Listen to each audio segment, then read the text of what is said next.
Hey, y'all. How are you today? I just wanted to talk to you a little bit about what is the big deal about sourdough. So, as far as myself, I am not a Susie homemaker. Just not me. That's not what I do. I would rather eat out than cook at home. I can cook, but I don't like to cook, and that's okay. But I've been very fascinated with the whole idea of sourdough.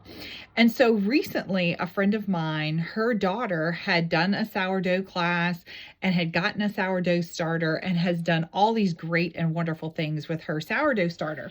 So I was like, I really need a sourdough starter. So they had this whole class where we all came together, a group of us came together, and we got to make our own sourdough starter. It was amazing. It's actually easier than I thought it was going to be. I think the whole process itself of making sourdough is easier than I thought it was going to be. It's time consuming, but it's definitely easier than I thought it was going to be. So the great part about sourdough is, first of all, I am lactose intolerant. Sister friend cannot eat a bunch of things because I am lactose intolerant.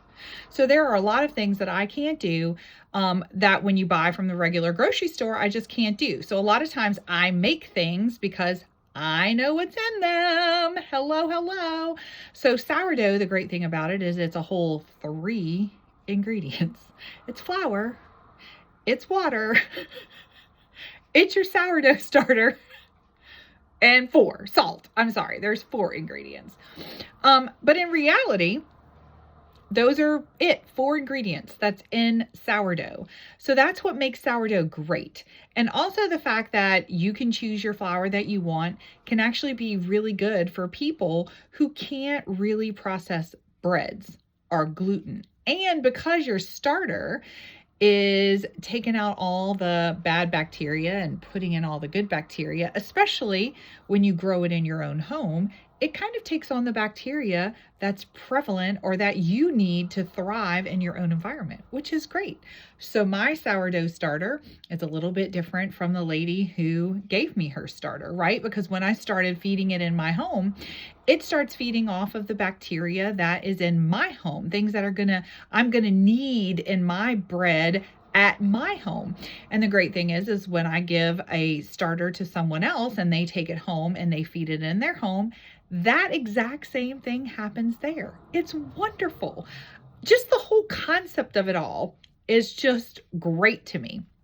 So just a little bit more information about sourdough and what's out there. Like, I don't know. I'm just learning it all myself. And as I'm learning it, I'm going to share it with you guys because I'm a see it, process it person. And so, I went to this little class where we made our own starter and then she showed us how to make the bread. But like, I've had my own questions and I've started the process and come up with more questions. So I definitely want to share what I'm doing because I feel like if you can see it, it makes a whole lot more sense. And then you realize you miss a step and then you do it again. And then you have a pot that fails and you do it again. And then you realize you have the recipe, but then you forgot to have this. And you just see what happens. And then you do it again, right? So there is a whole thing about sourdough and why sourdough is good for you. And I talk about that over on my blog. So hop on over to my blog to learn more about sourdough and why sourdough is good for you and what are some good things about sourdough and why it's become this thing. It used to be a thing, but now it's become a big thing again. So go on over there and learn a little bit more and to like and subscribe for more great, wonderful tips.